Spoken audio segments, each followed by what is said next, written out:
Que se traducen en que al disminuir la productividad del trabajador, aquel trabajador que no cumple la productividad mínima se va a ver abocado al paro. Normalmente los trabajadores que aporten menos productividad, estamos hablando que trabajadores aporten menos productividad, pues está claro que la gente joven que se está incorporando al mercado laboral, que no tiene suficiente experiencia, o en este caso pues las mujeres con poca formación, los inmigrantes con poca formación que hacen trabajos poco especializados, son los que se ven abocados enseguida al paro, porque sus costes suben por encima de su rendimiento y los empresarios, que lo que pretenden es obtener beneficios con su empresa, tienen un recurso que les genera pérdidas y por lo tanto prescinden de él. Lo que podríamos pensar también es, ¿y por qué no gana menos el empresario?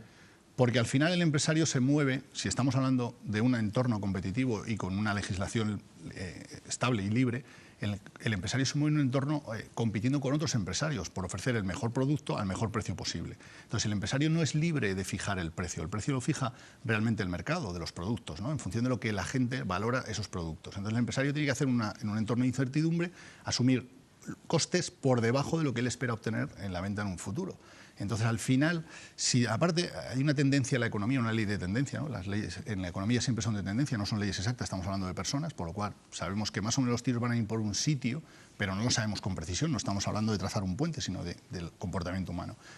La tendencia es que casi todas las empresas al final, los beneficios que obtienen están muy en línea o llegan al final con el mismo beneficio que obtendría una persona que depositara su dinero en un plazo fijo y llegara a un tipo de interés, ¿no? Al final, las empresas no ganan, se manejan en entornos de 2-3% de beneficio, porque si hay más beneficio en un entorno de competición, entran más empresas, por lo tanto disminuyen los beneficios y en caso de que no haya ese beneficio, normalmente desaparecen y vuelven los beneficios a más o menos esa tendencia a medio y largo plazo. Sencillo pero complejo a la vez, lo digo porque ya no están solo las dos partes, el trabajador y el empresario, entra la tercera gran pata, que son los gobiernos con un montón de normas, leyes e imposiciones, claro, tanto a la hora de imponer una serie de impuestos que nos piden, de retenciones de nuestro propio salario, como también a la hora, por ejemplo, de fijar el salario mínimo que debe cobrar un trabajador. El salario mínimo, que desde un punto de vista social o desde un punto de vista ético parece una cosa estupenda, ¿no? Decir, oye, por lo menos que una persona gane 600, 700 euros.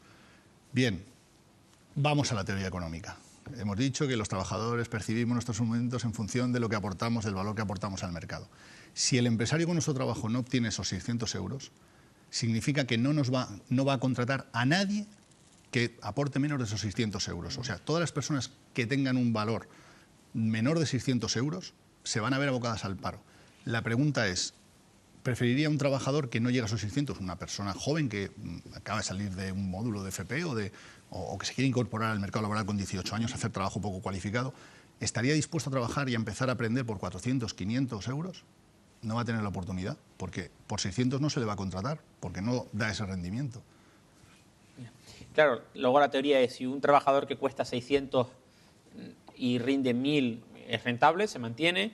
¿Qué pasa con un trabajador que cobra 600 y rinde 3.000? En teoría debería cobrar más. Efectivamente. Ahí se parte, en teoría, siempre de la buena fe de las dos partes. No hace falta. Ah, ¿no? A ver. No hace falta. La teoría económica nos explica qué ocurre en ese caso.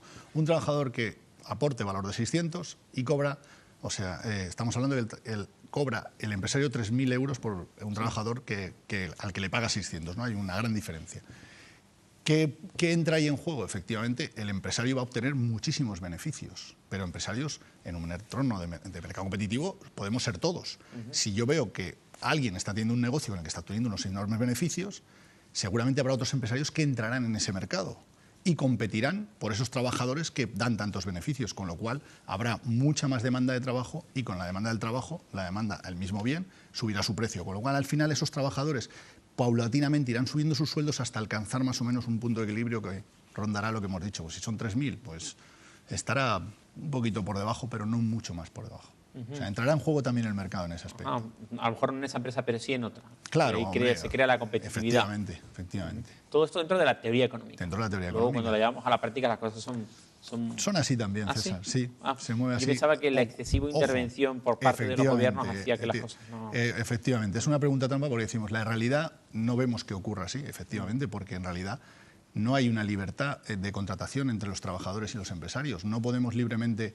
Yo no abogo por el despido libre, pero sí por la libertad de despido. Es decir, ¿por qué yo no puedo pactar con el empresario cuántos días me puede pagar en caso de despido? ¿Por qué me tiene que imponer a alguien de fuera que sean 40 días o que sean 20? ¿Por qué no? En un momento a mí me interesa trabajar mucho y puedo pactar 5, en otro momento me interesaría pactar 50 o pactar contratos blindados. ¿Por qué tiene que ser alguien de fuera el que nos imponga esas normas? Eso distorsiona el mercado y produce pues lo que hemos comentado. Entonces, al final, ¿qué podemos hacer para solucionar el problema del paro? Desde el punto de vista teórico. Desde el punto de vista de teoría económica, es liberalizar completamente los mercados. Y de hecho, vemos que no nos alejamos de la realidad porque en España tenemos un mercado laboral muy intervenido, con un montón de normas y un montón de disposiciones. Creo que algún contertulio tuyo hace poco comentaba eso también, ¿no? Que hay una cantidad de contratos y un montón de regulaciones que no permiten esa libertad de contratación. En el entorno europeo no pasa así y vemos que en otros países con la misma crisis que tenemos en España no han alcanzado las tasas de paro que tenemos en España.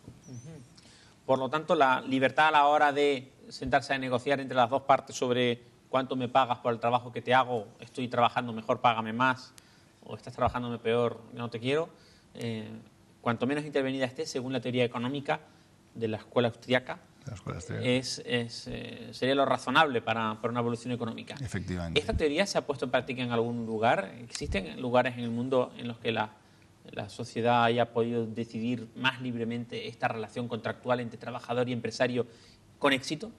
Sí, yo creo, bueno, pensamos en todos los países avanzados, tienen una legislación laboral mucho más libre que en España, ¿no? Estados Unidos, pero incluso en los entornos que nos movemos, en un entorno tan intervenido, una economía tan intervenida como tenemos en la Unión Europea, ¿no? Pero hay otros países, Francia, Inglaterra, que tienen despidos, aunque también están regulados, pero de una forma más reducida que en España, ¿no? Que está todo muy estanco y eso es lo que impide, esa rigidez impide ejercer ese mercado, esa función empresarial y es lo que nos está provocando pues lo que estamos comentando, ¿no? El paro masivo, de que hay mucha gente que quiere acceder al mercado laboral que estaría dispuesta a entrar en unas condiciones y no puede entrar, no puede acceder. Claro, lo que pasa es que eso genera la desconfianza, no sé si es innata en el español, pensar que si lo flexibilizas mucho, si das mucha libertad, al final te van a coger al mínimo, no al máximo, ¿no? Te vas a estar tocando a la puerta, oiga, yo produzco más, págame usted más, este vecino no, yo no voy a pagar más, váyase. Y el otro es como las compañías aéreas cuando unifican precios para conseguir los vuelos, o las compañías eléctricas, o las gasolineras, o no sé. Es decir, tememos que al final se pongan ustedes de acuerdo para pagarnos poco y ganar ustedes mucho. Mentalidad de trabajador frente a empresario. Estamos hablando que estamos en un entorno, en una sociedad que los que hoy somos trabajadores, mañana podemos ser empresarios y viceversa. Si yo soy un antenista y estoy instalando televisiones, TDT, y veo que mi jefe no me paga lo que yo me considero, siempre puedo tener la opción de montar mi propia empresa y convertirme en empresario, si el mercado me lo permite. Obviamente, si resulta que para tener una empresa de TDT hay que tener una licencia gubernamental o unas trabas o no me dejan o hay un cupo, entonces ahí es donde me veré perjudicado como trabajador porque no podré acceder a una función empresarial que debe ser libre. En esos supuestos, pero si hay libertad y podemos pactar, es imposible que todos los empresarios se pongan totalmente de acuerdo, porque estamos hablando de una sociedad, es muy compleja, ¿no?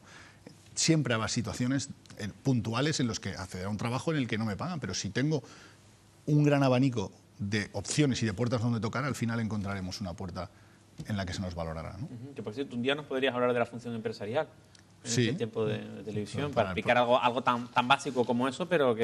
Para partir una lanza o romper una lanza en favor de la función empresarial y los empresarios, que por hoy están tan mal vistos cuando debería ser lo contrario, porque no nos olvidemos que vivimos en una sociedad que para triunfar como empresario es obligatorio servir a los demás, si no, no se triunfa. Muy bien. Pues Jesús del Amo, economista, muchísimas gracias por acompañarnos esta noche y hablarnos con sencillez sobre teoría económica. Muchas gracias a ti, César. Un verdadero placer. Buenas noches.